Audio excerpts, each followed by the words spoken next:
Auzubillahiminash-shaytanir-rajeem. Bismillahir-rahmanir-rahim. Welcome back to the new lecture. And आज का जो क्वेश्चन है, the question is an object is moving at 50 meter per second by following other object which is at 30 meter per second. So यहाँ पे दो objects का जिक्र किया हुआ है. एक ने कहा हुआ है कि आपके पास एक ऑब्जेक्ट है, उसकी जो स्पीड है दैट इज़ 50 मीटर पर सेकेंड, एंड यहाँ पे by following the other object, ये ऑब्जेक्ट किसी दूसरे ऑब्जेक्ट को फॉलो कर रहा है जिसकी स्पीड हमारे पास आ जाती है 30 मीटर पर second. After how much time they will meet if they are 100 metre apart. इसने साथ में ये मेंशन कर दिया है कि आपके पास अगर वो दोनों ऑब्जेक्ट 100 मीटर की दूरी पे हैं तो कितने टाइम के बाद वो एक दूसरे को मिलेंगे या क्रॉस करेंगे. सो हमने ये फाइंड आउट करना है. So this question is basically related to the topic of relative velocities. So first of all यहाँ पे हम given data को लिख लेते हैं. So हमारे पास या given data लिखने से पहले हम यहाँ पे इस कंडीशन को ड्रॉ कर लेते हैं. Let's say मेरे पास एक बॉल है, उस बॉल की जो velocity है, let's say this is ball A, इसकी जो velocity given है that is 50 मीटर पर सेकेंड, और साथ में मेंशन किया हुआ है कि ये दूसरी बॉल जो है इससे 100 मीटर की दूरी पे है. तो मैं कहता हूँ कि ये हमारे पास एक सेकंड बॉल है, and second ball is let's say ball B which is moving at 30 metre पर सेकंड, और साथ में बता भी दिया है कि ये जो है एक दूसरे से 100 मीटर की 100 मीटर की दूरी पे है. सो आपसे कहा हुआ है कि आप बताएं कितने टाइम के बाद ये वाला बॉल इस बॉल के साथ मीट करेगा.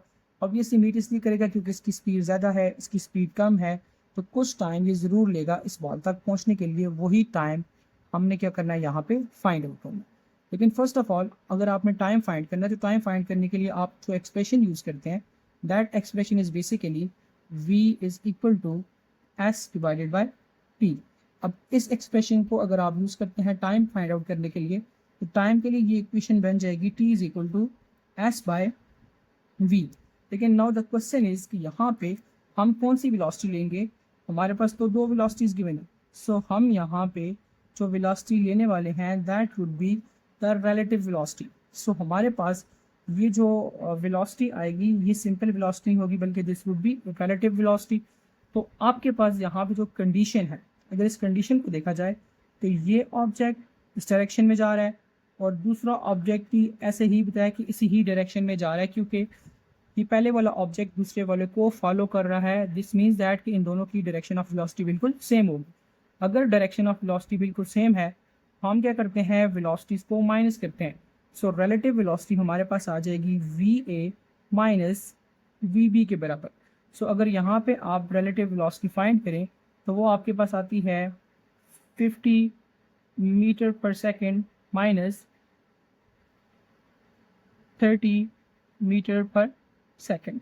सो हमारे पास जो रिजल्टेंट रिलेटिव वेलोसिटी आ जाएगी that would be equal to 20 metre पर सेकेंड. अब हमने क्या करना है, अब हमने फाइंड करना है टाइम, और साथ में हमारे पास डिस्टेंस भी गिवन है, और डिस्टेंस की वैल्यू हमारे पास कितनी है दैट इज़ 100 मीटर. तो अगर आप ये वाली एक्सप्रेशन यूज़ करें टाइम वाली तो आपके पास जो रिजल्टेंट टाइम आएगा दैट वुड बी, आप यहाँ पे वैल्यू पुट करें, s की वैल्यू हमारे पास आती है 100 मीटर एंड वेलोसिटी की वैल्यू आ गई हमारे पास 20 मीटर पर सेकेंड. अगर आप इसको मज़ीद सॉल्व करें तो आपके पास टाइम आ जाएगा 100 divide by 20 is equal to 5 and metre will cancel with metre and साथ में इसकी जो यूनिट आ जाएगी that would be second. So आपका जो रिक्वायर्ड टाइम है दैट इज़ 5 सेकेंड.